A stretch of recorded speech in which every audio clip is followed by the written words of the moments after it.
Welcome back to Navigating Chronic Illness with Heart and Hope. I'm Valerie Alawiye, and I'm so glad that you're here today.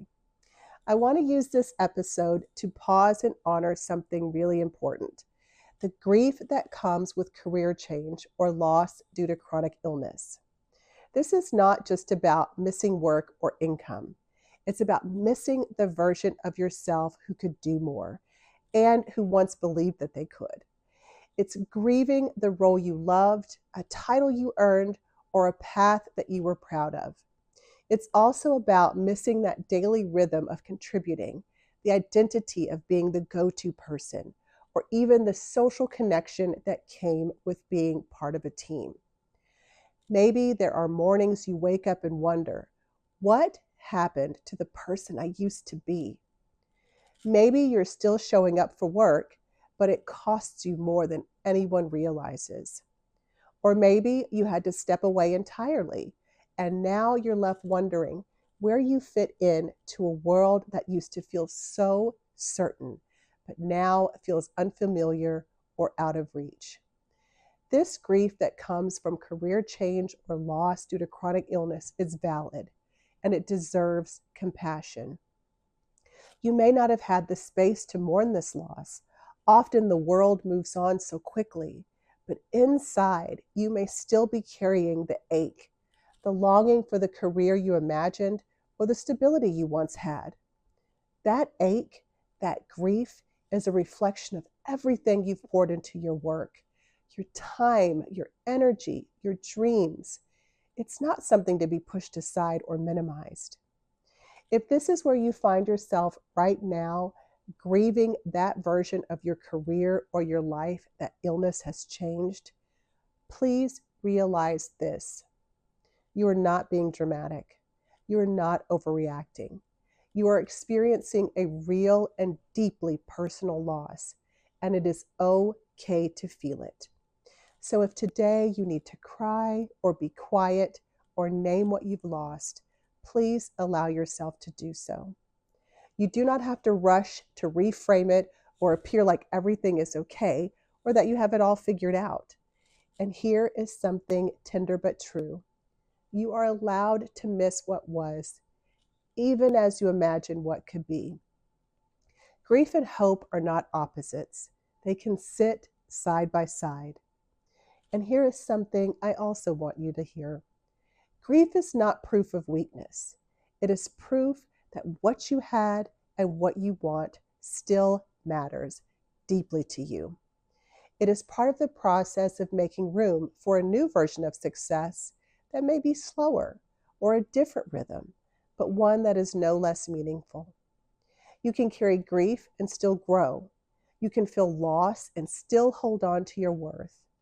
Allow that to be part of your story that you tell yourself, not one of failure, but of transition, resilience, and strength.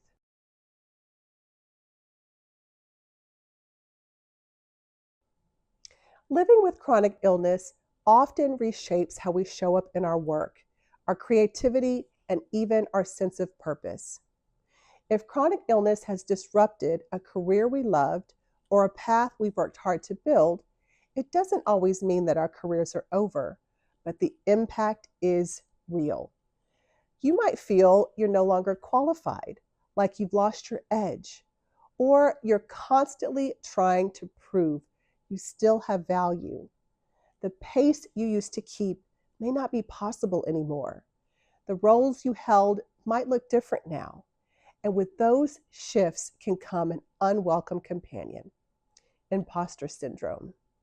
Today, I want to talk about how to quiet that inner voice that says you are not enough, to rebuild your confidence, and to see your value with honesty, strategy, and grace, not in spite of your illness, but because of the resilience you bring to the table. Imposter syndrome shows up in whispers. I'm not as capable as I used to be. I can't keep up like everyone else. I don't deserve this opportunity anymore. These thoughts can creep in when illness forces us to change how we work, or when we take longer paths to achieve the same goals. But here's what I want you to remember. Your value is not tied to speed, titles, or traditional markers of success.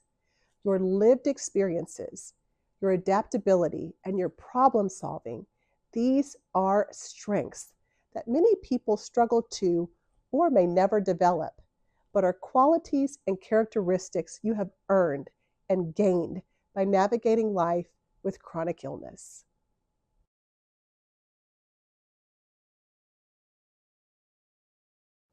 And here is something we don't talk about enough: the isolation that comes with chronic illness.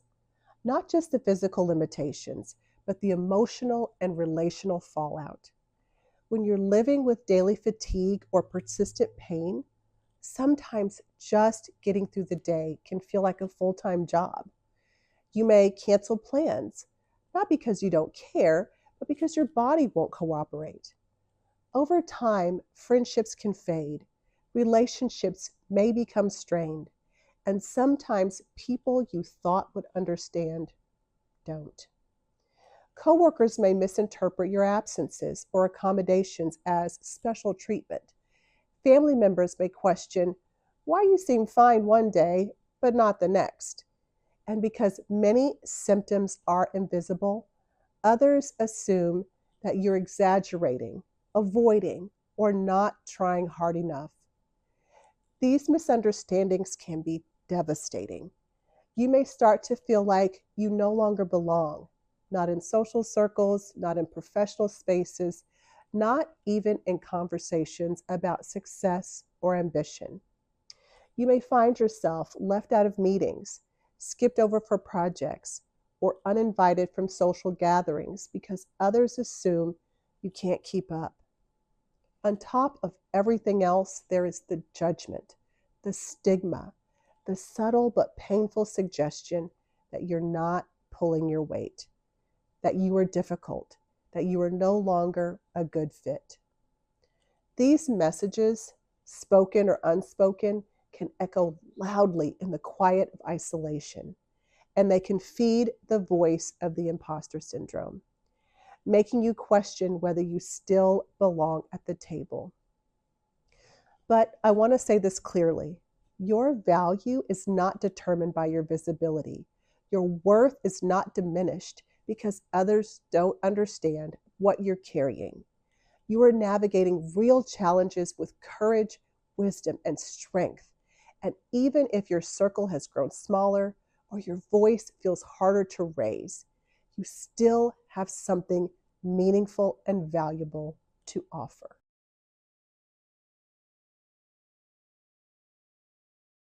You do not have to prove your worth to belong. You already do. And if imposter syndrome is showing up, it's not because you're inadequate. It's because you care. It's because you have high standards and you want to contribute and you want to be seen for who you are. Being capable is not about doing it all. It's about what matters, with heart and wisdom. Chronic illness often teaches us how to prioritize what's truly important, how to think clearly about solutions, and how to build boundaries that protect our energy and our focus. You might not have had the same energy or capacity you once did, but that doesn't erase your talent, your intelligence, or your potential. It simply means your career journey looks different, and different can be just as valuable.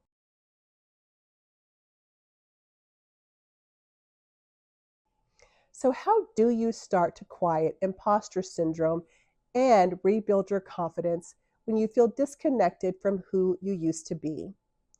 Here are a few strategies that have helped me and others. Track impact, not output. Start a folder of feedback, including emails, notes, and moments when someone said you made a difference. Return to it when doubt starts to creep in. Speak your truth aloud. Say out loud, I am still valuable even if I work differently now. The more often you say it, the more real it becomes. Redefine success. Maybe success for you is different than what you used to want. Maybe it's being able to do meaningful work and take care of your health at the same time. That's not failure, that's wisdom. Curate your circle. Surround yourself with people who see you clearly, not just for what you do, but for who you are. Name your strengths today. What are you still good at? What has grown stronger since illness? Identify it, document it, and claim it. Speaking of document your wins. Keep a running done list of accomplishments, even small ones. Seeing your progress written down can silence the voice that says you are not doing enough. For more tips on tracking and celebrating small wins, be sure to watch episode 7 of this series, The Power of Small Wins, Celebrating Progress in the Face of Chronic Illness. Own your story. Instead of hiding the impact of chronic illness, frame it as a strength. For example, you could say, I've learned resilience and resourcefulness that make me better at navigating challenges. Talk back to the imposter. When that voice says, you can't do this, respond with, I have overcome harder things and I am still here. Celebrate adaptation. Give yourself credit for the ways that you have adapted. Flexibility is a skill. It's leadership in action. Imposter syndrome thrives on comparison and self-judgment, but your journey is uniquely yours, with lessons, resilience, and wisdom that make you deeply capable. So if you're rebuilding your career or redefining your role, please know this: your journey hasn't ended. It's just unfolding differently. It's being reshaped, and within that reshaping lies your strength, your voice, and your value. You are someone who's adapting, someone who is still showing up, and someone who still has value. The world may not always reflect back to you, but I hope this space does. To support you, here are 2 free resources for combating imposter syndrome. First is Flip the Script, Turn Imposter Thoughts into Empowering Truths, located at https://coaching-for-chronic-illness.kit.com/flip-the-script. And second, Affirmations to Silence the Imposter Voice, located at https://coaching-for-chronic-illness.kit.com/affirmations-to-silence-imposter-voice. You can download one of these free items that most resonates with you, or download them both. Thank you so much for being here today. Please meet me back here next time for another episode of Navigating Chronic Illness with Heart and Hope. Until then, remember that you are not behind. You are not less than. You belong, and you are still becoming beautifully, powerfully, in your own time. Want to learn more? Subscribe to my newsletter for ongoing reflections, free tools, and notification of new episodes of Navigating Chronic Illness with Heart and Hope with Valerie Alawiye, my video series on grief, illness, and gentle healing. Or visit us on our website at coachingforchronicillness.com to explore options to receive more support.